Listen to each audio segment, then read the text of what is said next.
औज़ुबिल्लाहि मिनश्शैतानिर्रजीम बिस्मिल्लाहिर्रहमानिर्रहीम अल्हम्दुलिल्लाहि रब्बिल आलमीन अर्रहमानिर्रहीम मालिकि यौमिद्दीन इय्याका नअबुदु व इय्याका नस्तईन अस्सलातु वस्सलामु अलैका या रसूलुल्लाह व अला आलिका व अस्हाबिका सय्यदी या हबीबल्लाह।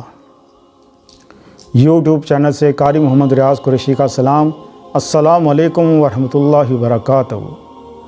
पाकिस्तान में और पाकिस्तान से बाहर जो लोग सुनते हैं, हम उनके लिए दुआ गो हैं कि अल्लाह आपकी रूहानी, जिस्मानी, अंदरूनी, बैरूनी बीमारियां दूर फरमाए। जी हाँ नाज़रीन, आजकल बहुत से लोग इस्ताना में भी आते हैं और बहुत से लोगों ने हमें पूछा भी है, मैसेज के ज़रिए, कॉल के ज़रिए भी। तो ये वजीफ़ा उन बच्चों के लिए जो बच्चे स्कूल नहीं पढ़ते, ज़िद्दी बच्चे हैं, हर बात पे ज़िद करते हैं, यानी खाने पीने में भी ज़िद करते हैं, पढ़ने में ज़िद करते हैं और वक्त पे सोते नहीं हैं, वक्त पे उठते नहीं हैं। ख़ास तौर पे पढ़ाई से तो उनकी जान जाती है। असल में देखा ये जाता है घर का माहौल कैसा है आपका, आपने क्या सिस्टम बनाया हुआ है बच्चों को सुलाने का, बच्चों को उठाने का, आपने उसको कितना वक्त देते हैं खेलने का और कितना वक्त देते हैं आपको उसको पढ़ने का। जो काम वक्त पे किया जाता है, रूटीन पे किया जाता है, तो बच्चे कभी भी आपके ख़राब ना हो। होता ये है कि हम खुद अपनी गफलत से बच्चों को ख़राब करते हैं।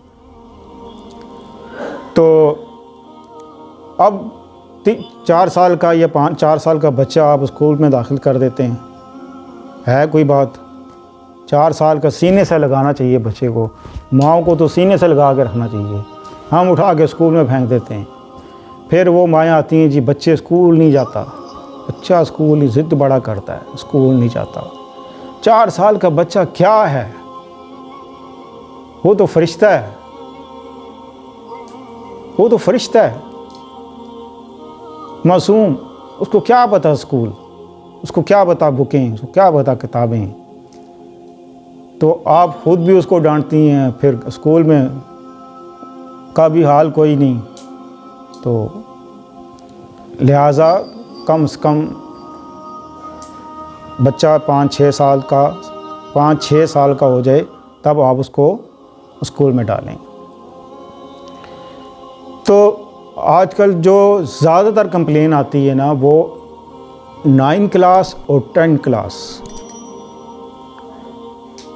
ठीक है, ये ज़्यादा कंप्लेन है। ये पुल सरात का पुल है 9 क्लास। जो 9 क्लास क्रॉस कर गया, 10 पढ़ गया, वो आगे पढ़ता चला जाएगा। यहाँ पर शिकायतें बहुत ज़्यादा आती और ये बिल्कुल राइट है। लेकिन सोचना ये चाहिए कि आपने उसको 8 क्लास तक कौन सी तालीम दी है कि जो 9वीं से वो बागी हो गया, वो क्या पढ़ता रहे? उसका बाहर उठना बैठना किस बच्चों के साथ है, किन लोगों के साथ है, किन दोस्तों के साथ है, इन चीज़ों का सारा ख्याल रखना पड़ता है। तो दूसरा, उनका खाने पीने का सही आप उसको खुराक दें, वक्त पे उसको नाश्ता दें कि वो उसका पढ़ाई में हर्ज ना हो। होता ही है कि बच्चे जब पढ़ने लगते हैं सर में दर्द होने लग जाता है, किसी को दौरे पड़ने शुरू हो जाते हैं, किसी को कहते हैं स्कूल में जाते ही पेट में दर्द शुरू हो गया, सर में दर्द शुरू हो गया, फ़ोन आ जाती है बच्चा ਤੁਹਾਡਾ बेहोश हो गया जी, एनू लै दो चुक के, चलो जी। अब इसके लिए, इन तमाम चीज़ों के लिए बहुत ही आसान वजीफ़ा जो आपकी नज़र पेश कर रहा हूँ। हमारी वीडियो को लाइक ज़रूर करें।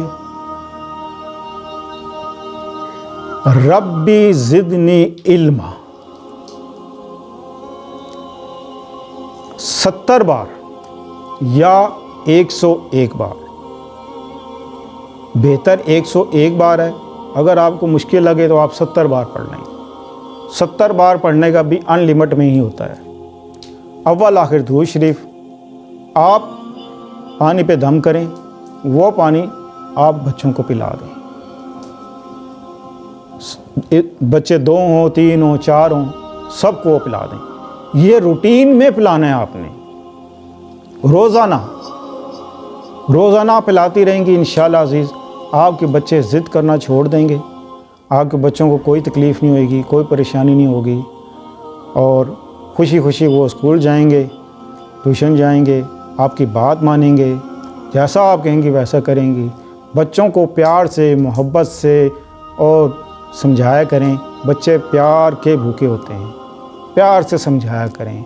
हाँ, बच्चा कोई गलत सोसाइटी में बैठे, गलत काम करे तो आप बच्चे पर सख्ती कर सकते हैं। बच्चे को आप कहते हैं, सियाने कहते हैं कि बच्चे को खाओ बेशक सोने का निवाला खिलाओ, देखो शेर की नज़र से कि बच्चा कहीं बागी तो नहीं हो रहा। तो इस हवाले से आप ये वजीफ़ा आप ज़रूर करें, रोज़ाना पढ़ें, रोज़ाना पानी दम करके दें।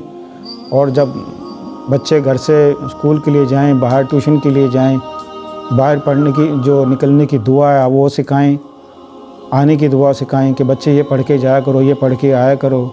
इस तरह बच्चों का जो ज़हन है वो अल्लाह की तरफ राग़िब भी रहता है और फिर अल्लाह उनका हाफिज़ हो जाता है। अस्सलामु अलैकुम व रहमतुल्लाहि व बरकातहू।